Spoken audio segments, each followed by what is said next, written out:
feels like the more scraps I use for my projects, the more scraps I make. Well, today I'm going to share with you the perfect project to use all your scraps without creating more. Everything in my scrap pile has got to go, and this is the perfect project to do it. Let's go. As you can see, we also need a rectangle of thermal adhesive. Mine is Heat and Bond, about 15 by 9 inches. Yeah, 9's all I have, so let's make it 9. Here's the fun part. We want scraps, teeny tiny scraps. You know, the smaller the better, the cuter, and we want loads of them. Let's start searching.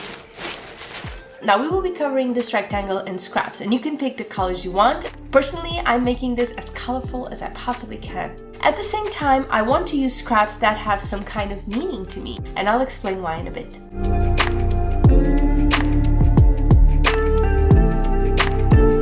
I thought I could get away with just putting the scraps on top without ironing them, but it's a bad idea. They're just, you know, all crimped up, and I can't really see how much surface they're taking. Let's rearrange these guys real quick.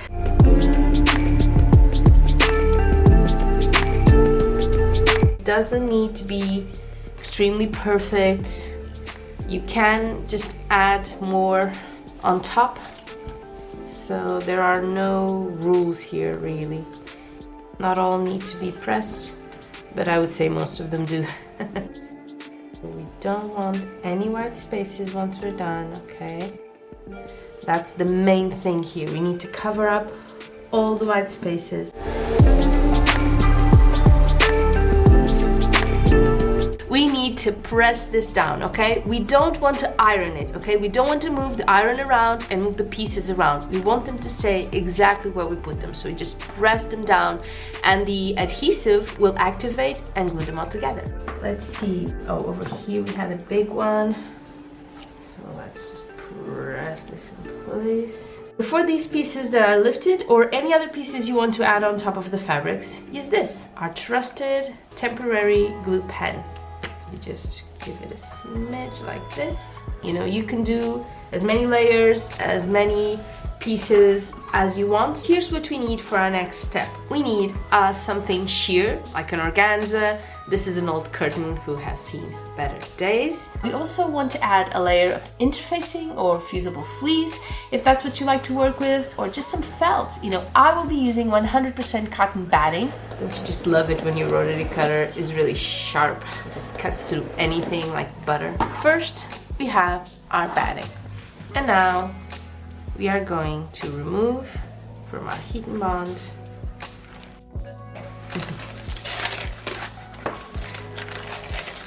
And what we're doing right now is we are going to glue this top to the batting. But first, I just need to make really sure that all my gaps are covered. I am a little bit obsessed with this. And again, we're not ironing, we are pressing, still kind of loose, and we don't want them to fold or anything like that. Our next step is to add our veil. Make sure this is entirely covered. Look how cute this is, guys. And it's definitely all going to stay in place because the next step is to quilt it. You can use adhesive spray, but I like to pin these in place. I am going to quilt this, and there are of course a lot of options. We can do a free motion quilting, we can do some diamonds, you know how much I love the diamonds. We can do just some straight, cute, you know, simple lines. I think I am going to be doing some straight lines because essentially what we're doing will look like this once we're done. So I'm thinking that maybe some lines like this will be perfect.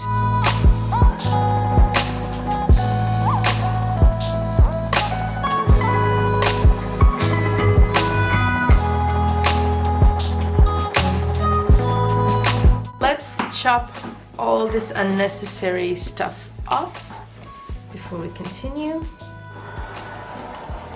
Yikes, I just got the table. Titanium blades indeed. And this is the outside of what we're doing. So what we want to do now is fold it in half. And we want to sew on both ends. I may as well tell you at this stage that we are making a basket, okay? And because we're making a basket, we need a bottom depth. So we are going to chop 1 inch off on both corners. And we just mark 1 inch from, not from the seam, from the bottom. You can of course make this like 1.5, 2 inches, you know, whatever the size of the basket you want. If you want it really deep, like large, you can make it bigger. Now let's cut this off. And 2. Now we are going to join these 2 together, just like this, and we are going to sew on both sides, okay? I prefer to cut it on this side because of the seam. I want to make sure it doesn't move a lot. So we're going to sew like this on both sides.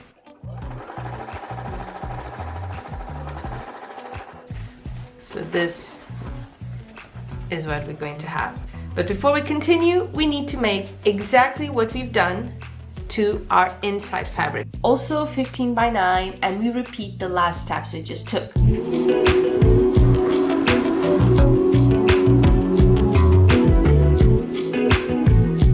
So we sew the sides, then we cut the 1 inch out of the corners.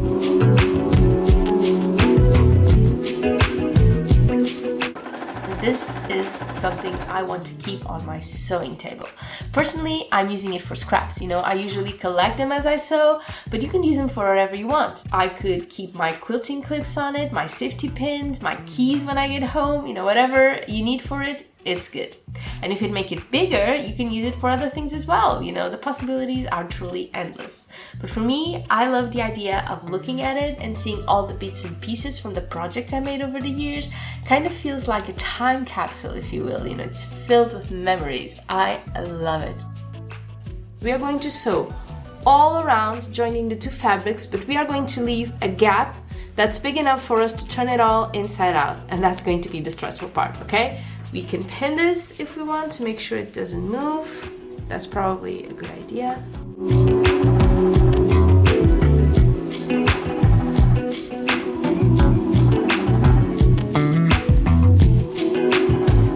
Let's check to see if this is all sewn in. We don't want to notice there's a loose part after we've turned this. This part always makes me extremely nervous. Let's turn this inside out. We don't want to rip anything, but we really need this to go through all these layers. I'm really putting up a fight. Our little corners. Yeah, now would not be a good time to find out we left a part of the corner open or that the seam didn't cover the whole thing. Now it would really suck to find that out now, so, but we didn't. All's good. And this is the outside, the inside. And now there's only one thing left to do. We sew one final time around the edge of our basket to keep all the layers in place. And if you want to, you can definitely hand stitch that gap before sewing it all around, okay? But you still need to add a little seam around to keep the layers in place. Don't worry if like the seam is all crooked. We will be turning this out, okay? We'll be making a fold so it won't show. I will never be a perfectionist. I have accepted that about me. Nothing I do is perfect, and there are no two alike of whatever I do, and I kind of like that. But yeah, it's definitely something to accept. We want our seam to be as close to the border as we possibly can. This is the tricky part. Just so close to the edge. All nice and closed. Just to make a little fold. And call it a day.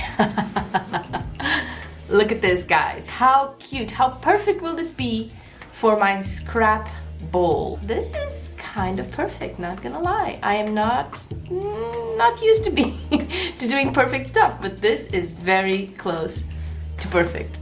Guys, yeah, cameraman Mike is saying yes, he agrees, and if camera Mike agrees, I must have done really good today.